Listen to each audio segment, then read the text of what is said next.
the primary function of any journalism is accountability.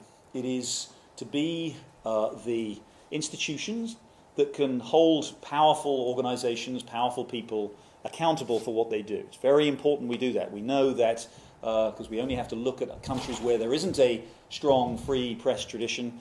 We know that that leads to proliferating corruption and in the end actions and behaviors that undermine the very way in which that society works.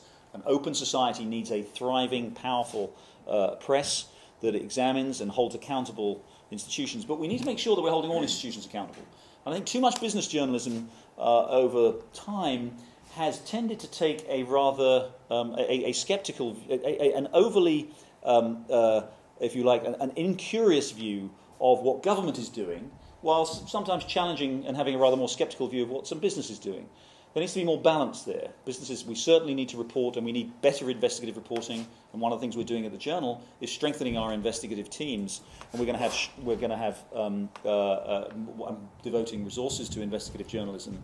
But that investigative journalism not only needs to examine bad behaviours by companies, corrupt behaviours by companies, it also needs to make sure that when governments all around the world are aggressively pursuing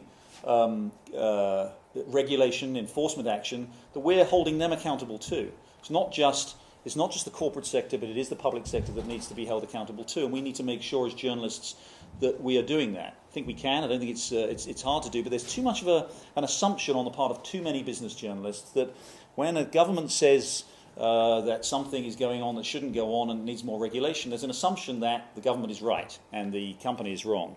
We need to question those assumptions a little more than we do.